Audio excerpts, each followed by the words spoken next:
This is the Fan Finance Show from talkSPORT. I'm Rick Kelsey, making sure that fans are not getting priced out the game. On today's show, we're talking about kit prices because they drive a lot of people up the wall. What we're going to try and do is try and get your price down and also give you ways that you might be able to get a better kit than what you bargained for. Kicking off with the price of kits. Well, the average football kit has actually been going up 5% year on year over the past 10 years in the Premier League. You go back to 2005, 2006, the average shirt was 40 quid.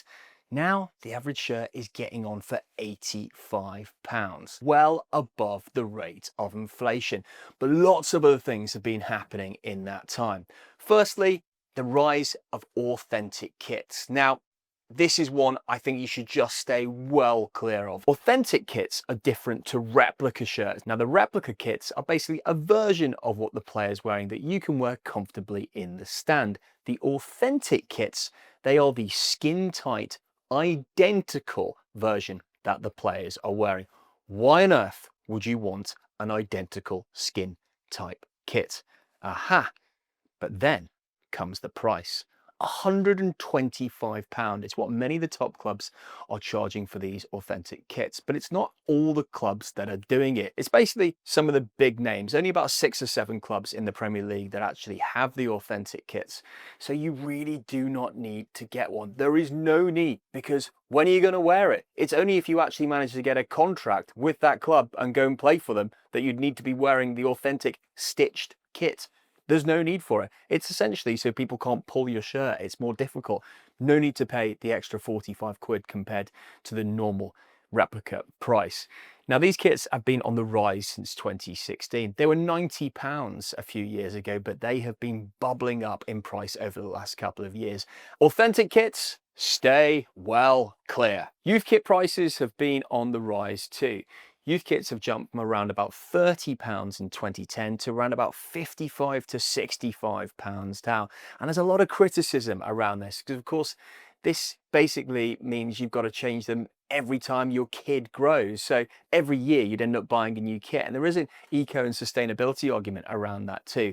One of the best tips for buying kits is essentially look to get a training kit or buy last season's top. You can pick up last season's top that were going for £80 for around about £20 to £30 for most of the big clubs in the Premier League. Now, if you can get a kit for £20 compared to £80, seriously, who's going to know the difference? The bonus here is it's already a season old, so you don't need to worry about it dating. Another big change that has happened in the Premier League is the rotation of kits. It used to be that a team might wear an away kit for 2 or 3 years. This never happens now. Normally teams will have their first team kit, their away kit, and even a third kit. That can mean 3 kits a season.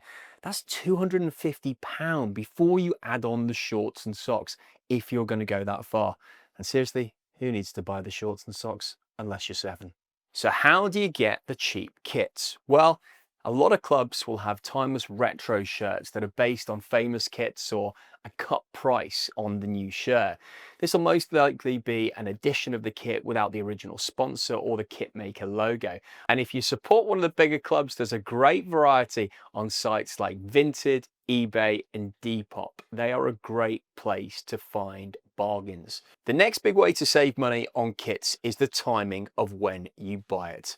There are 38 games in a Premier League season. Now, if you head into your club shop in the beginning of the season on the first day, a lot of the club shops will have opening day offers. And also, if you're thinking about buying a new kit in, say, October or November, remember January is the time that all the big clubs slash their prices on replica shirts, often by more than 50%.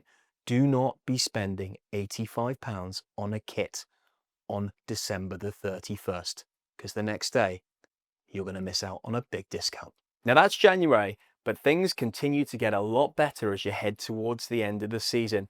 A lot of teams will switch their sponsor, if not their team sponsor, maybe their logo or another part of their kit might be changing. So they will be desperate to get rid of those sales. And last year at Spurs, I saw the home shirt dropped to about a quarter of the price in the last couple of weeks of the season.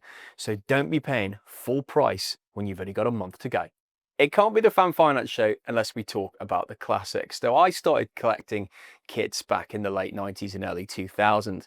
Some of the shirts that I've got from Manchester United that I bought then for £40, I recently had valued at over 250 quid. So one thing I would say is be careful about chucking your kit away, because in a few years' time, it might be worth quite a bit more than you think. And there is also the ethical argument here. Is it worth you buying a new kit every single season when you think that's just got to be made, worn a few times, and then discarded?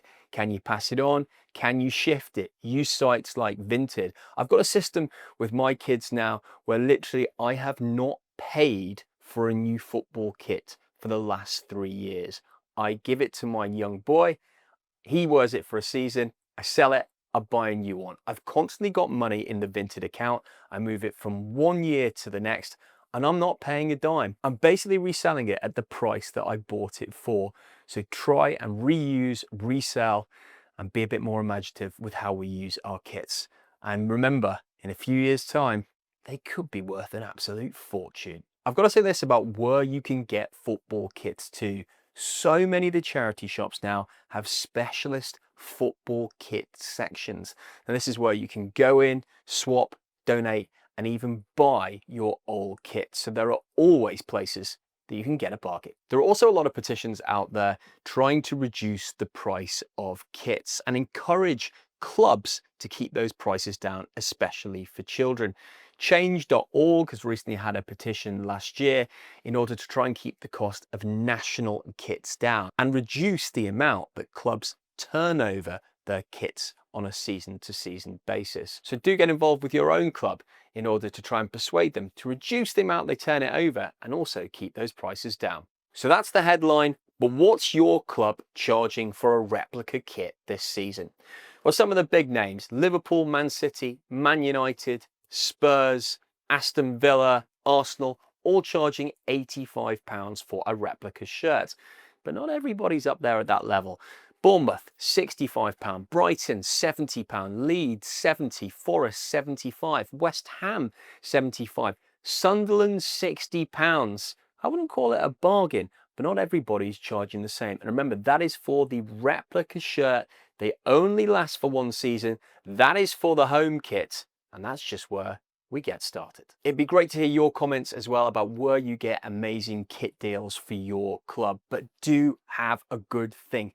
Think about the type of shirt that you want. Think about the time that you get it, and also thinking about swapping and not buying your kit in order to keep those prices down. This is the Fan Finance Show from talkSPORT. We'll be back for another show very soon.